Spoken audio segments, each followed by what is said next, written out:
For centuries, the ultimate goal of military strategy has not been to completely destroy an enemy, but to leave them an escape route.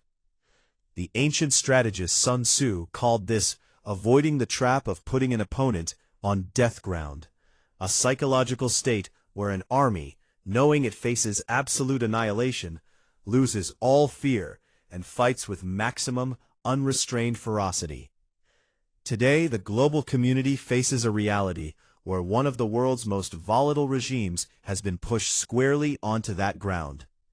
Following unprecedented, massive U.S.-led coalition airstrikes that have crippled its conventional military architecture, Iran now views its survival as an immediate, binary question. The traditional rules of deterrence no longer apply. When a state believes its destruction is guaranteed, its incentives shift from managing risk to inflicting maximum global chaos. This raises a critical question. When a nation has nothing left to lose, how far will it go to pull the rest of the world down with it? To understand the gravity of this moment, we must look at the global system of energy and trade that underpins the modern economy. The world is connected by a series of maritime choke points, narrow shipping lanes through which the lifeblood of global commerce flows. The most critical of these is the Strait of Hormuz, a narrow strip of water separating Iran from the Arabian Peninsula. Through this single passageway flows roughly 1/5 of the world's total petroleum consumption. The global economic architecture relies entirely on the predictability of this route. If oil tankers cannot pass safely, energy prices skyrocket, supply chains fracture, and inflation spikes globally within days. For decades, the geopolitical balance in the Middle East was maintained by a delicate equilibrium. Iran projected power through a network of regional proxies, while Western powers used economic sanctions and conventional deterrence to keep Tehran's ambitions contained without triggering an all-out war. This equilibrium did not collapse overnight. The current crisis is the culmination of decades of strategic miscalculations and shifting power dynamics. Following the breakdown of international diplomatic agreements, Iran accelerated its ballistic missile and nuclear infrastructure. Western policymakers viewed this capability as an unacceptable existential threat, not just to regional allies, but to global security. Abandoning the previous framework of containment and proxy skirmishes, a U.S.-led coalition launched a series of devastating, high-intensity strikes directly targeting Iran's command infrastructure, missile silos, and nuclear development facilities. The scale of these strikes systematically dismantled Iran's conventional ability to wage a standard military campaign, fundamentally altering the calculus of power in the region. The mechanism of this new reality is defined by asymmetric warfare. Conventional military strength relies on tanks, fighter jets, and air defense systems, assets that Iran can no longer deploy effectively. Instead, Tehran's strategy shifts to the deployment of low-cost, highly disruptive assets designed to exploit the vulnerabilities of a connected global economy. This mechanism functions through three distinct levers. The first is maritime disruption. By deployment of naval mines, fast-attack civilian vessels, and anti-ship missiles along the Strait of Hormuz, Iran can effectively close the choke point to commercial traffic. The second lever is cyber warfare.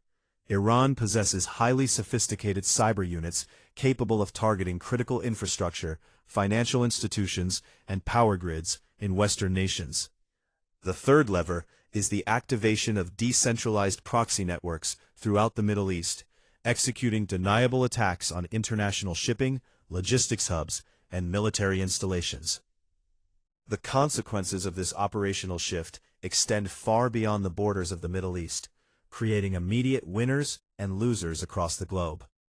For governments in the West, the degradation of Iran's nuclear program represents a significant short-term security victory, a sentiment explicitly echoed by NATO leadership. However, the long-term economic fallout presents a severe challenge. If the Strait of Hormuz is closed, the immediate loss of global oil supply would force energy corporations to ration resources, driving manufacturing costs to historic highs. Ordinary people worldwide would experience this through a sharp rise in fuel prices, utility bills, and food costs. Conversely, major energy exporting nations outside the immediate conflict zone stand to reap massive financial windfall profits as global oil prices surge, shifting wealth away from consuming economies toward alternative producers. There is a widespread misunderstanding regarding the nature of this conflict, specifically concerning the role of international alliances. A common narrative suggests that the military campaign against Iran is a unified official NATO operation. In reality, NATO has explicitly clarified that these strikes are the result of decisions made by a specific U.S.-led coalition, rather than a collective alliance mandate. This distinction is critical because it alters the geopolitical stakes. Because this is not an official NATO campaign, it prevents the automatic triggering of collective defense clauses. But it simultaneously creates an unpredictable diplomatic environment where individual world powers must choose how to respond to the fallout without a predefined institutional framework. This ambiguity creates a dangerous opening for global miscalculation, drawing in opposing world powers.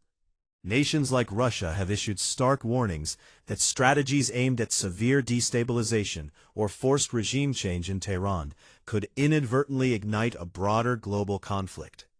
The conflict is no longer contained within a regional silo. It has become a friction point between major Eastern and Western blocs. If Iran deploys its asymmetric assets, Western nations may feel compelled to escalate their intervention, which could prompt rival superpowers to provide intelligence, electronic warfare support, or advanced weaponry to Iranian remnants or their proxies. This dynamic transforms a localized intervention into a proxy battleground between nuclear-armed states. Looking forward, the trajectory of this crisis will likely follow one of two realistic pathways. In the first scenario, Iran activates its death ground strategy, utilizing every asymmetric tool at its disposal. The Strait of Hormuz is mined, global energy prices double overnight, and a wave of deniable cyber attacks cripples Western financial logistics. This scenario requires Tehran to believe that its regime's survival is entirely impossible through diplomacy, choosing instead to inflict systemic damage on its attackers. The consequence would be a prolonged global economic recession and a massive multinational naval mobilization to clear the shipping lanes, keeping the world on the brink of an escalatory spiral. The second scenario involves a fragile, heavily armed stalemate.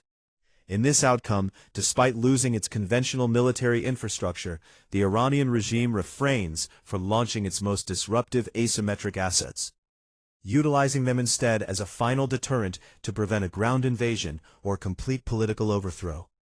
For this scenario to hold, the U.S.-led coalition must explicitly signal that its objectives are limited to non-proliferation and containment, rather than total regime elimination. This would leave Iran isolated, economically crippled, and structurally weak, but alive, giving the regime a reason not to execute its most destructive options.